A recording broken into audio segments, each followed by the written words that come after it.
خداوند یسوع مسیح کے خوبصورت اور ببرکت نام میں آپ سب کی سلامتی ہو۔ میں پادری سشیل کھوکھر۔ آئیے آج بائبل مقدس میں سے میرے ساتھ نکالیے گا نئے عہد نامہ میں سے مرکز کی انجیل، اس کا 12واں باب اور اس کی 41ویں آیت سے لے کے اس کی 44ویں آیت تک خدا کے ہم کلام میں سے پڑھیں گے۔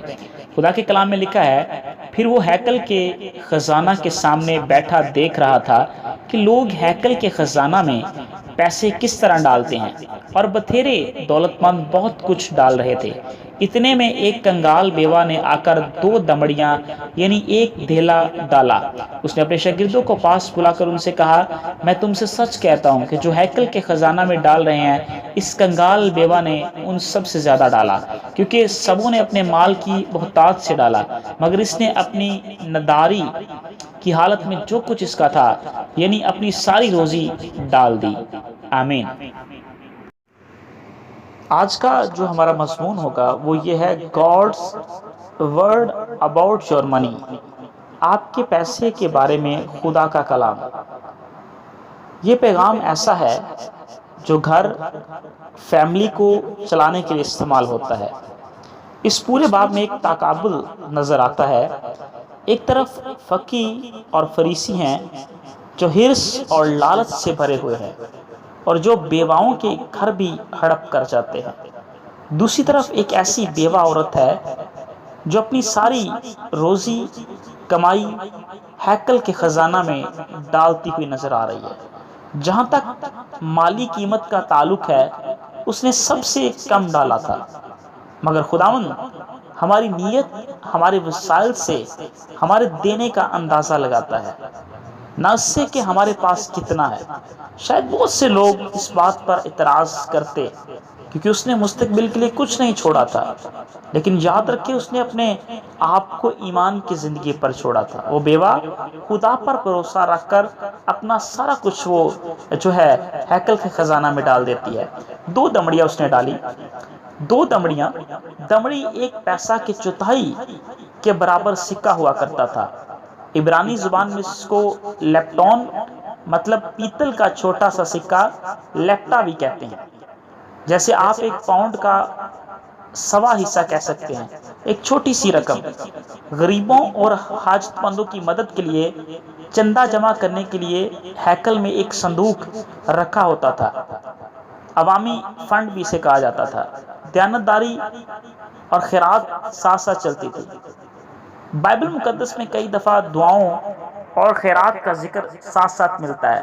اگر آپ اعمال کی کتاب اس کا 10واں باب اور اس کی 2 اور 4 آیت کو دیکھیں، اگر آپ پہلا کرنتھیوں اس کا 16واں باب اور اس کی 2 آیت کو دیکھیں تو وہاں پر بھی ہمیں ذکر ملتا ہے، جب تک موقع ملے اور ضرورت سامنے آئے تو وہ خیرات دے سکے۔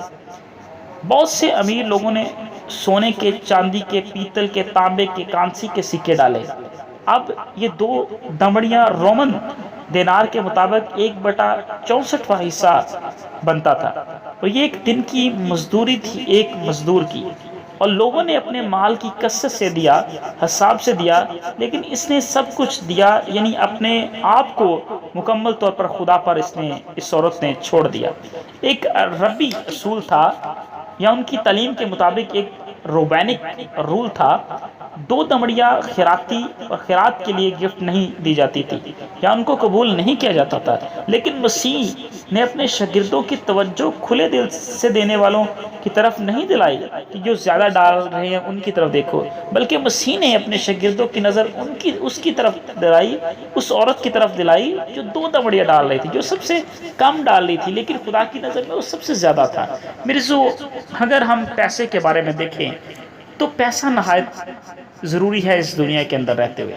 عام طور پر ہم پیسے پر منحصر کرتے ہیں، بھروسہ کرتے ہیں، گھروں کو، کھانے، کپڑوں کے لیے، گاڑی کے لیے، اس کے علاوہ تمام ضروریات جو زندگی کے لیے ہوتی ہیں۔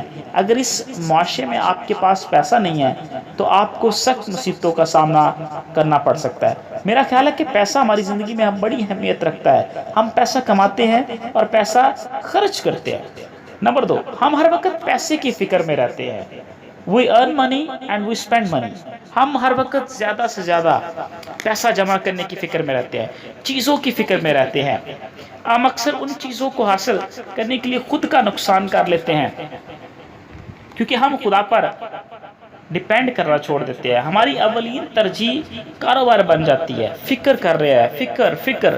متی کی انجیل اس کے 6 باب کی 25 اور 25ویں آیت میں دیکھے تو مسیح نے کہا اپنی جان کی فکر نہ کرنا. ہم کیا کھائیں گے، کیا پیئیں گے. کیا جان خوراک سے بڑھ کر ہے، یہ بدن پوشاک سے بڑھ کر. جو غور کیجئے کہ اپنے پیسے کو خدا کے لیے استعمال کرنا سیکھیں، خدا کے لوگوں کے لیے استعمال کرنا سیکھیں. ہم دیکھتے کہ پیسہ ضروری ہے، لیکن پیسے کو خدا کے لیے استعمال کریں. خدا نے بھوکوں کو کھانا کھلایا، اندھوں کو ٹھیک کیا، لنگڑوں کو چلایا، اور خدا نے بے شمار لوگوں کی مدد کی. لیکن کیا ہم اپنے پیسے سے دوسروں کی مدد کر رہے ہیں یا نہیں کر رہے؟ اگر مثال ایک دیکھیں، نیک سامری کی تمثیل ہمارے سامنے نظر آتی ہے. لوکا کے انجیل میں یہ ایسا واقعہ ہے جو ایک ایسے آدمی کے بارے میں بتاتا ہے جو یروشلم سے یرو کی طرف جا رہا ہوتا ہے کہ ڈاکو اس کو راستے میں گھیر لیتے ہیں، اس کا سب کچھ لوٹ لیتے ہیں، اس کو مارتے کوٹتے اور اس کو ادموا چھوڑ کر بھاگ جاتے ہیں. اتفاق سے اسی راہ سے ایک کاہن گزر رہا ہوتا ہے اور وہ اس کو دیکھ کر کترا کر گزر جاتا ہے. پھر اسی راستہ سے ایک لاوی گزرتا ہے اور وہ بھی اس کو دیکھتا ہے اور کترا کر گزر جاتا ہے. لیکن اسی راستے سے جب ایک سامری گزرتا ہے تو وہ اس آدمی پر ترس کھاتا ہے، اس کے زخموں پر تیل لگا کر جو ہے اس کے زخموں کو باندھتا ہے. اور ہم دیکھتے ہیں اس کے زخموں پر تیل لگا کر اور میں لگا کر اس کو باندھتا ہے اور اسے اپنے جانور پر سوار کر کے وہ اسے سرائے میں لے جاتا ہے، یعنی ہاسپٹل لے جاتا ہے اور اس کے علاج کے لیے پیسے دیتا ہے. تو میرے خداوند یسوع مسیح نے کہا کہ کون ہے اس کا پڑوسی؟ تو یسوع مسیح نے کہا وہ پڑوسی ہے اس کا جس نے اس کی مدد کی ہے. مرزو غور کیجئے کہ جب ہم مدد کرتے ہیں تو ہمارے پڑوسی جتنے مرضی غریب ہوں ہمیں ان کی مدد کرنے کی ضرورت ہے. ہمارے پڑوسی وہی تب ہو سکتے ہیں یا ہم ان کے اچھے پڑوسی تب ہی ہو سکتے ہیں جب ہم ایک دوسرے کی مدد کریں گے. ہم دیکھتے ہیں کہ پیسے کو برائی کے لیے بھی استعمال کیا جا رہا ہے. ہم دیکھتے ہیں کہ پیسے نے منشیات، نشہ، جوا، بدکرداری، بدکاری، فحاشگری، غلط کاموں کو بھی جنم دیا ہے. اور یہ سارے ایسے کام ہیں جو گندگی سے بھرے ہوئے ہیں، گناہ آلودہ ہے.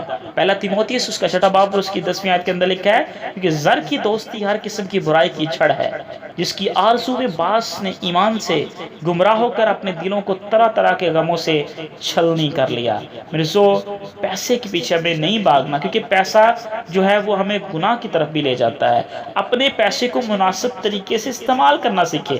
یہ ذمہ داری ہر ایک مسیح کی ہے کہ اگر خدا آپ کو پیسہ دے رہا ہے تو اس کو مناسب طریقے سے استعمال کرنا سیکھے. خوبصورت خیال ہے کہ جب ہم اپنا پیسہ زمین کی چیزوں پر لگاتے ہیں تو ہمارا دل بھی ان زمینی چیزوں پر لگا رہتا ہے، لیکن جب ہم اپنا پیسہ خدا کی راہوں پر لگاتے ہیں تو ہمارا دل بھی خدا کی طرف لگا رہتا ہے. متی کی انجیل اس کے 6 باب کی 19 آیت کے اندر لکھا ہے اپنے واسطے زمین پر مال جمع نہ کرو جہاں کیڑا اور زنگ خراب کرتا ہے، جہاں چور نقب لگاتے ہیں اور چراتے ہیں، بلکہ اپنے لیے آسمان پر مال جمع کرو، کیونکہ جہاں تیرا مال ہے وہیں تیرا دل بھی لگا رہے گا.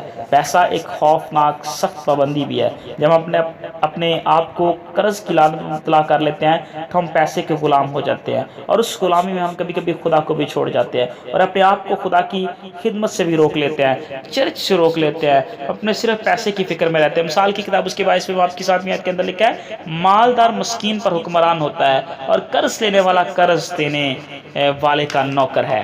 آپ نے اپنے پیسے کو خرچ کیسے کرنا ہے؟ جو تھوڑا بوئے گا، کلام میں لکھا ہے، وہ تھوڑا کاٹے گا، اور جو زیادہ بوئے گا وہ زیادہ کاٹے گا. اگر آپ زیادہ بوئیں گے تو آپ کو فصل بھی زیادہ ملے گی.